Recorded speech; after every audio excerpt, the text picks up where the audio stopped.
Next group tomorrow ha. Report the 5 Greek gods I signed on you. Okay, class dismiss.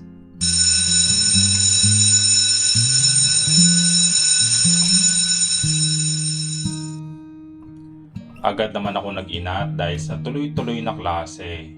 4th year na kami ngayon. Kaya naman excited na kami ni Azaria sa pagpili ng course. Tara na, lunch na tayo. Saad ni Kilian. Agad ko na tinapos ang pagligpit ng gamit at sumama na sa kanya. Ilang months na lang, senior na tayo, no? Nakapili na ba kayo ng kurso nyo ni Kilian?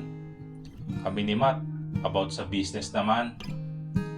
Baliw ka talaga, malamang business din, no? Sabay tampal ko ng braso niya. Ayaw nga pala, sorry naman. Naluloka na kasi ako sa lessons natin sa Math. Natawa na lang kami at sakto namang dumating na ang pagkain kaya naman kumain na kaming 4. Sige na ha, babay na. Gawin mo na ang mga assignments natin. Sorry, hindi kita matutulungan kasi may pinapasikaso si Mami eh. Saad ni Kilian habang nakapark ang kotse sa tapat ng bahay namin. Ayos lang yun, saka kumain ka ha. Baka hindi ka na naman kakain ng maayos. Sige na, babay na. I love you. O siya, bye-bye, I love you too. Saad niya at sakasakay sa kotse. Nakita ko naman si tita sa salas at mukhang problemado. Agad ko naman siyang nilapitan at tinanong, Tita, ayos lang po ba kayo? Nagitla naman siya sa malalim na pag-iisip at lumingon sa akin. Medyo lugi ako ngayong mga nakaraang linggo eh. Ewan ko ba? Inaloko naman si tita at nalungkot din sa nangyayari sa shop niya. Nagitla naman kami na biglang napatawag sila mama. Iha, dadalaw kami dyan ha bago matapos ang school year mo. Good luck ha, galingan mo. Siya nga pala, pakisabi sa tita mo na tutulungan namin siya. O sige, babay na. Usap na lang kami mamaya. Sige po mama, ingat kayo ha. Kumusta po kay papa? I love you. Nagpaalam na rin siya kaya humayo na kami ni tita para matulog. Kinabukasan ay tamad na tamad akong kumilos dahil madaling araw na ako natulog. Kakabasa sa background ng negosyo ni tita.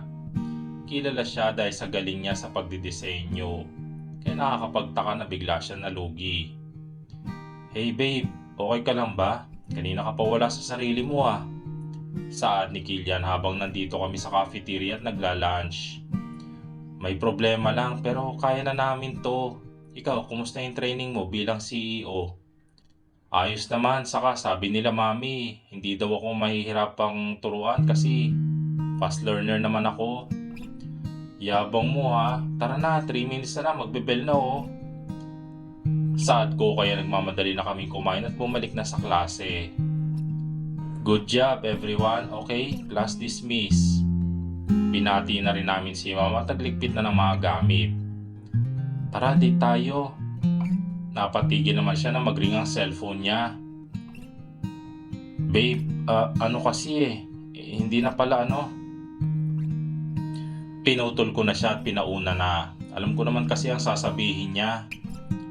Ano, iniwan ka na naman? Naku, mamaya may babae na yan ha. Kung ako sa'yo, mag-iimbestiga na ako. Sabi ni Ria na nasa tabi ko. At kasama rin si Matt. May tiwala naman ako sa kanya, Ria. Kaya wag na magpa-imbestiga pa, no? Pang-OA lang yun. Ikaw bahala, basta ako. Nagdududa na talaga ako. Isinawalang bahala ako na lang at inaya na silang umuwi. Pagkadating sa bahay, nakita ko si tita na nagluluto. Pero hindi pa rin nagbabago ang kanyang stress sa mukha. Nirefuse niya kasi yung tulong nila mama dahil may binabayaran pa raw kami na malaking utang. Nalungkot naman si mama pero hindi na niya pinilit si tita. Makalipas ang ilang buwan ay medyo bumabalik na ang kita ni tita pero hindi na ganun kalaki ng dati. Malapit na rin ang finals namin kaya naman busy na kaming muli. Si Kilian naman lagi na lang puyat dahil sa company nila. Nangihina na naman daw kasi si tita kaya naman siya naman ang bahala sa company. Naiintindihan ko rin naman siya dahil tinutulungan ko rin naman si tita sa pagdidesign ng bagong damit na magiging mabenta muli. Nandito kami ngayon ni Kilian kung saan namin nilagay ang padlock. Ito lang din ang muli naming date makalipas ang mga buwan dahil pareho kaming may inasikaso. Kumusta na yung negosyo ng tita mo? Saad ni, Saad ni Kilian. Napalingon naman ako sa kanya. Ganon pa rin, pero unti-unti na rin naman daw na ibabalik. Ikaw, kumusta si tita? Sabi niya, wag ko na daw siyang dalawin eh. Kasi daw malapit na ang finals natin. Tapos nakwento mo din yung tungkol kay tita. Oo, gusto sana tumulong ni mami kaso nag-refuse daw ang tita mo eh. Feel kasi ni tita dagdag problema pa daw siya. Saka ayaw niya daw na may madamay pa sa problema niya. Nanatili pa kami ng ilang minuto at naisipan na ring umuwi.